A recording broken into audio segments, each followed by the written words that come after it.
Je vous propose de découvrir un extrait de l'épisode que vous découvrirez demain.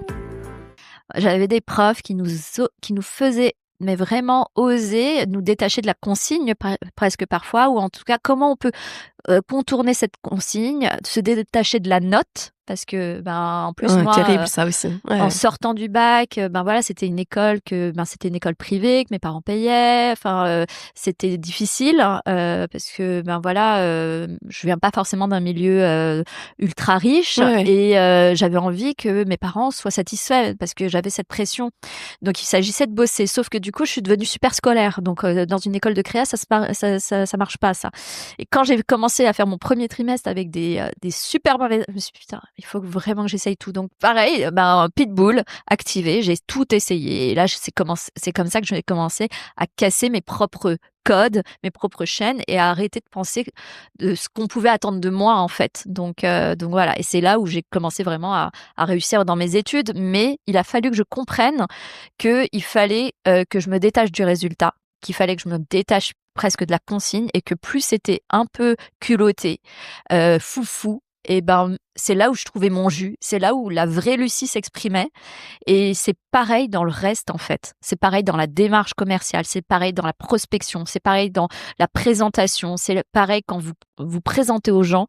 Qu'est-ce que vous pouvez faire pour finalement marquer généreusement sans attendre un retour? C'est ça en fait. Et j'ai fait ça sur même plusieurs quand je cherchais du travail, j'ai fait ça en fait. J'envoyais pas forcément des CV classiques. J'envoyais je sais pas des totems, je fabriquais des choses, même pendant mes stages, j'envoyais des choses un petit peu plus surprenantes. Je me souviens par exemple, c'était pas de moi, mais il y avait un autre étudiant qui avait envoyé parce qu'à l'époque, le stagiaire en 2005, c'était vraiment le cliché du stagiaire. C'est-à-dire, il avait réputation en agence de pub d'être pris pour faire des photocopieuses et faire le café. Et le gars avait envoyé un paquet de café et un paquet de sucre avec son CV. Il a été reçu, mais parce qu'on attend des gens audacieux. On attend des gens qui ont de l'humour. On attend des gens qui ont du second degré sur eux-mêmes aussi, qui ont un peu de recul. Et c'est la même chose en personal branding. Prends du recul, arrête de te prendre au sérieux. Raconte ta vie avec esprit, avec philosophie. C'est ça qui va la rendre intéressante. Même si ton histoire paraît banale, l'idée c'est pas d'avoir une histoire extraordinaire. Moi, des fois, quand je vois des parcours, je dis finalement c'est des parcours classiques, mais tellement bien racontés. Ça donne envie de rencontrer cette personne parce qu'il y a du vrai.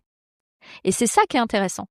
Donc moi, ça, je l'ai tiré de mes études et de mon activité de créative.